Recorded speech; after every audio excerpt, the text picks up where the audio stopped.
బహుమతి. ఈపీఎఫ్ఓ తన సభ్యులకు చెప్పిన శుభవార్త ఏంటి? అత్యంత విలాసవంతమైన గృహాలను ఎక్కడ అమ్ముతున్నారు? 2024లో ఏ కంపెనీ తొలిసారిగా ఉద్యోగుల్ని తొలగించింది? ఇలాంటి విశేషాలను చూద్దాం ఇవాల్టి లంచ్ బాక్స్ లో.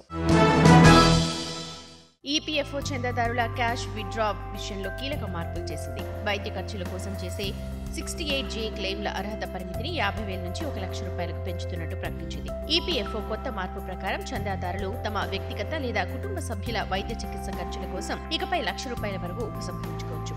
నెల అంతకంటే ఎక్కువ రోజులు ఆసుపత్రిలో చికిత్స తీసుకుంటూ ఉన్నా, ఆపరేషన్లు చేయించుకున్నా క్లెయిమ్ చేయొచ్చు. పక్షవాతం, టీబీ, క్షయ, క్యాన్సర్, గుండె సంబంధిత చికిత్సల కోసం కూడా నగదు విత్డ్రాకు దరఖాస్తు చేసుకోవచ్చు. ₹1,00,000 పరిమితికి లోబడి ఉద్యోగులు 6 నెలల బేసిక్ వేతనంతో పాటు డిఏ లేదా ఈపీఎఫ్లో ఉద్యోగి వాటా వడ్డీతో సహా ఏది తక్కువైతే అంతవరకు మాత్రమే విత్డ్రా చేసుకోవడానికి, క్లెయిమ్ చేయడానికి వీలుంటుంది. దీనికోసం ఎలాంటి మెడికల్ సర్టిఫికేట్స్ లేకుండా సెల్ఫ్ డిక్లరేషన్ సమర్పించి దరఖాస్తు చేసుకోవచ్చు. దేశంలోని అతిపెద్ద ప్రైవేట్ రంగ బ్యాంక్ ఐసీఐసీఐ బ్యాంక్ తన ఎఫ్డీ వడ్డీ రేట్లను పెంచుతూ నిర్ణయం తీసుకుంది. ఐసీఐసీఐ బ్యాంక్ అధికారిక వెబ్సైట్లో ఇచ్చిన సమాచారం ప్రకారం బల్క్ ఎఫ్డీ వడ్డీ రేట్లను 2 నుంచి 5 కోట్ల వరకు పెంచాలని బ్యాంక్ నిర్ణయించింది.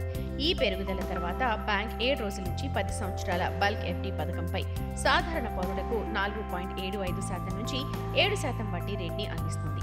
1 సంవత్సరం నుంచి 389 రోజుల ఎఫ్డీలపై అత్యధిక వడ్డీ రేట్ను అందిస్తోంది. సీనియర్ సిటిజన్లకు 7.25% వడ్డీని అందిస్తోంది. ఇంతకుముందు ఏప్రిల్ 1వ తేదీ, ఏప్రిల్ 9వ తేదీల్లో బ్యాంక్ తన వడ్డీ రేట్లను పెంచింది.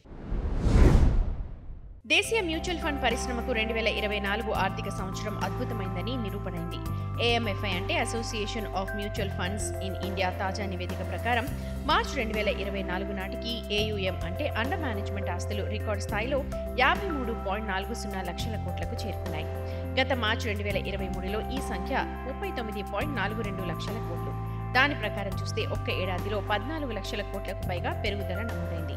మ్యూచువల్ ఫండ్ పరిశ్రమ ఆర్థిక సంవత్సరం 2021లో 41% వృద్ధి నమోదు చేసి రికార్డు సృష్టించింది. దీని తర్వాత ఇప్పుడు 2024లో 35% వృద్ధితో రెండో రికార్డు నమోదు చేసింది. కుష్మన్ అండ్ వేక్ఫీల్డ్ నివేదిక ప్రకారం లగ్జరీ అపార్ట్మెంట్ల డిమాండ్లో ఢిల్లీ ఎన్సీఆర్ దేశంలోని ఇతర మార్కెట్ల కంటే ముందుంది. మార్చి త్రైమాసికంలో ఢిల్లీ ఎన్సీఆర్లో కొత్త లాంచ్లలో లగ్జరీ అపార్ట్మెంట్ల వాటా 61%గా ఉంది.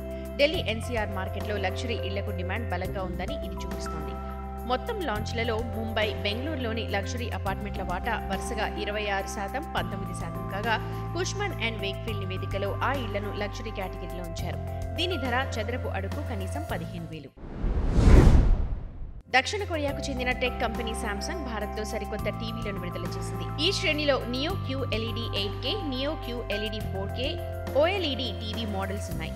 బెంగళూరులోని శాంసంగ్ ఓపెరా హౌస్ లో జరిగిన అన్బాక్స్ అండ్ డిస్కవర్ ఈవెంట్ ప్రదర్శించిన ఈ టీవీలు 55 ఇంచెస్ నుంచి 98 ఇంచెస్ పరిమాణంలో అందుబాటులో ఉన్నాయి. కొత్త టీవీలలో అనేక ఆర్టిఫిషియల్ ఇంటెలిజెన్స్ ఫీచర్స్ ఉన్నాయని శాంసంగ్ తెలిపింది. ఏఐ అనుభవాన్ని మెరుగుపరుస్తోంది. ఏఐని సౌండ్ లో కూడా ఉపయోగించారు. ఇది నేపథ్య సంగీతాన్ని గుర్తించి దానికదే వాల్యూమ్ ని సర్దుబాటు చేస్తుంది. 2024 మొదటి లే ఆఫ్ ను టెక్ దిగ్గజం గూగుల్ ప్రకటించింది. పునర్నిర్మాణ ప్రణాళిక కింద కంపెనీ ఈ తొలగింపులు చేసింది. అమెరికా మీడియా ఓ కథనంలో పేర్కొంది. కంపెనీ CFO రూత్ పొరాట్ ఒక మెమో ద్వారా తొలగింపు గురించి సమాచారం అందించారు. కంపెనీ కొత్త ప్లాన్ గురించి చెప్పారు. కొంతకాలం క్రితం గూగుల్ CEO సుందర్ పిచాయ్ కూడా లే ఆఫ్ గురించి ఒక ప్రకటన ఇచ్చారు.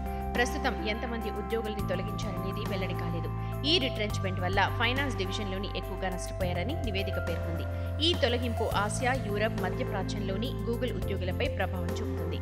Bengaluru, Dublin, Mexico City, Atlanta, షికాగోలో సెంట్రల్ హబ్లను కంపెనీ నిర్మించబోతున్నట్లు నివేదిక పేర్కొంది. ఇవి ఈ రోజు లంచ్ బాక్స్ కబుర్లు. మరిన్ని బిజినెస్, ఫైనాన్స్ వార్తలతో రేపటి లంచ్ బాక్స్ కబుర్లతో కలుద్దాం. అంతవరకు రేడియో Money9 వింటూనే ఉండండి. మరిన్ని పర్సనల్ ఫైనాన్స్ వార్తలు, విశేషాల కోసం Money9 యాప్ని ఇప్పుడే డౌన్లోడ్ చేసుకోండి. Thank you.